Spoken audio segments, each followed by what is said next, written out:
Hello viewers, welcome to our channel. నేను మీ చరణ్ పరిమి.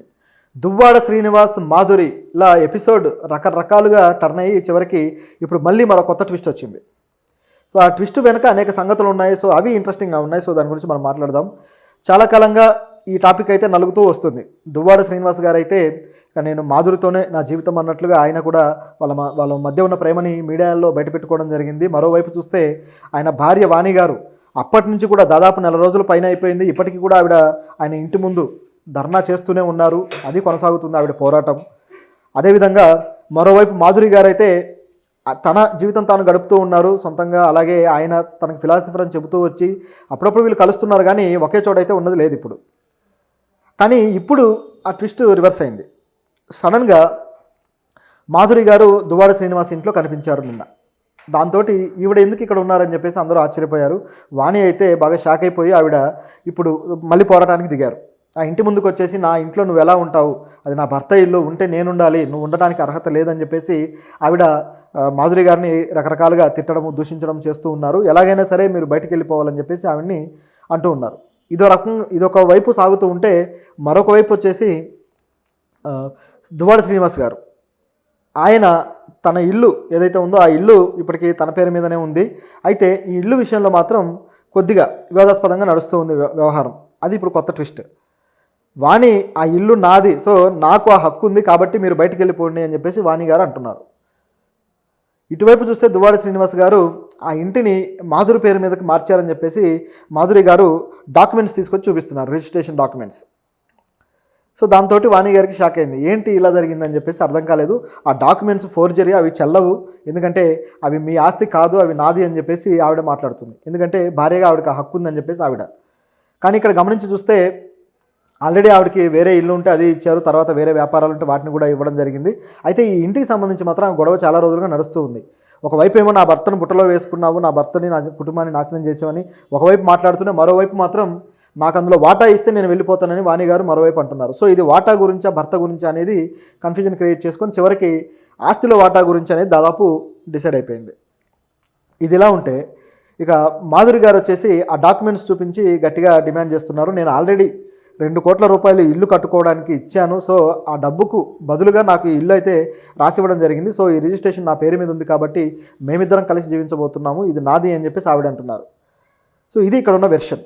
అయితే వాణి గారు దానికి ఒప్పుకోవట్లేదు. పోలీస్ స్టేషన్లో కంప్లైంట్ కూడా ఇచ్చారు. సో అది ఫోర్జరీ చేశారు, అది ఏమాత్రం చెల్లదు, ఆ రిజిస్ట్రేషన్ ఫేక్ రిజిస్ట్రేషన్ అని చెప్పి. దీంట్లో దువ్వాడ శ్రీను గారికి డైరెక్ట్గా ఫోన్ చేసి మరీ వాణి వినిపించారు.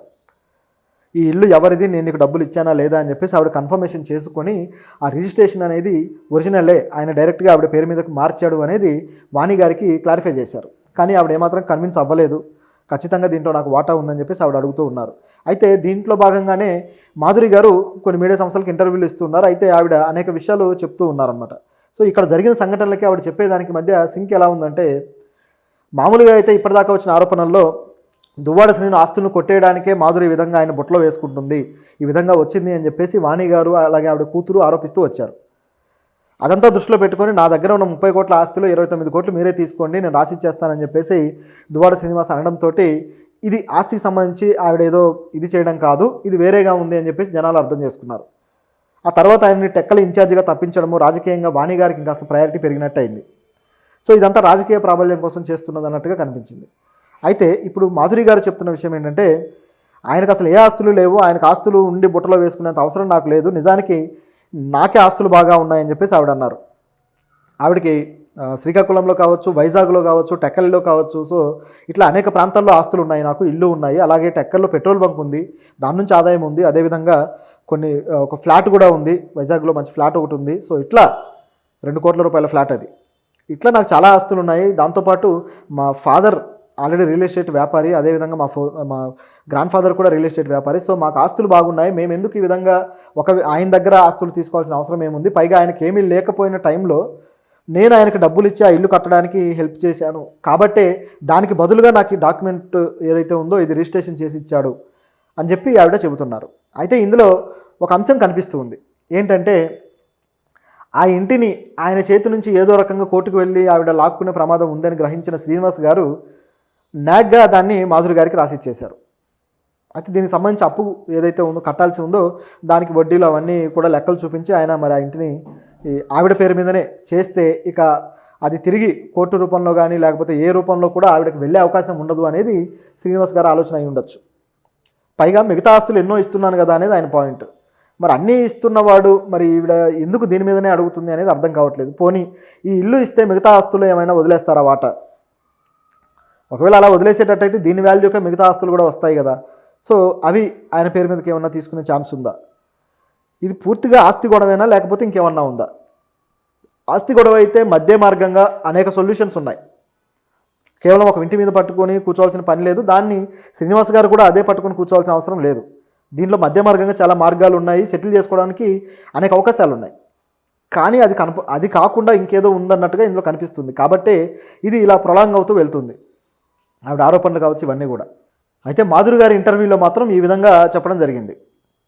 పైగా పార్టీ కూడా ఆవిడ్ని కొద్దిగా ఆవిడ ఆర్థికంగా స్థితిమంతురాలుగా ఉండటంతో ఆహ్వానించింది. అదేవిధంగా వాణి గారు కూడా గతంలో పార్టీలో పనిచేస్తున్న టైంలో మాధురి గారిని కావాలనే ట్రాప్ చేశారు. ఆర్థికంగా బాగా ఉంది కాబట్టి పార్టీకి ఆవిడ ఆర్థికపరమైన సపోర్ట్ కూడా దొరుకుతుంది ఇటువైపు దువ్వాడ గారి లీడర్షిప్ అని చెప్పి గతంలో ఆ విధంగా ఆలోచించి వాణి గారు ఈవిని ట్రాప్ చేశారు అని చెప్పేసి మాధురి గారు అంటున్నారు.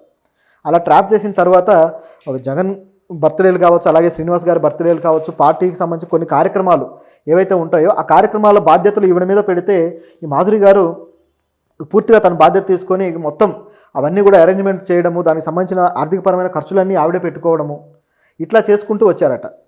తిరిగి దానికి సంబంధించిన డబ్బులేమీ పార్టీ నుంచి ఆశించలేదు. చివరికి నాకే చాలా ఖర్చు అయింది.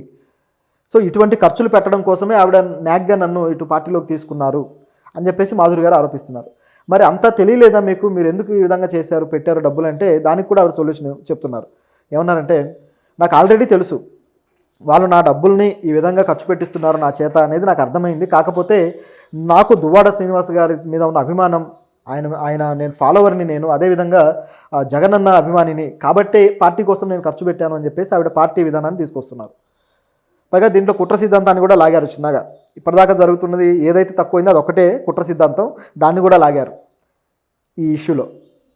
ఏంటంటే ఇప్పటిదాకా మా పార్టీ అధికారంలో ఉంది, ఇప్పటి నుంచి అధికారంలో లేదు కాబట్టి మా పరువు మర్యాదలు తీయడానికి ఏదో రకంగా అవకాశం చేసుకోవడానికి ఈ విధంగా చేస్తున్నారు. దీంట్లో అవతల పార్టీ వాళ్ళకి మాధురి గారు కూడా ఒక విధమైన సపోర్టే కాబట్టి ఇట్లా జరుగుతుంది అన్నట్టుగా ఆవిడ ఇండైరెక్ట్గా ఆ కుట్ర కోణాన్ని తీశారు. అయితే ఇదంతా నమ్మశక్యంగా లేదు, ఎందుకంటే పూర్తిగా ఈ వ్యక్తిగత స్థాయి గొడవలే. నిజానికి సజ్జల గారి దగ్గర ఇది పంచాయతీకి కూడా వెళ్ళి ఆయన చెప్పాలని చూసి రకరకాలుగా అయింది. ఇక పంచాయతీలు అవ్వకనే వీళ్ళు రోడ్డు మీదకి రావాల్సిన పరిస్థితి ఏర్పడింది. ముఖ్యంగా చూసుకుంటే ఆయన ఎమ్మెల్సీ పదవి నుంచి ఆయన తప్పించడం కోసమే ఇంత రాద్ధాంతం జరుగుతుందేమో అనిపిస్తుంది. ఎందుకంటే ఆయన పదవిలో ఉన్నంత వరకు కూడా వీళ్ళు సైలెంట్గా ఉంటే ఎప్పటికైనా ఇబ్బంది అనేది వీళ్ళ ఉద్దేశం.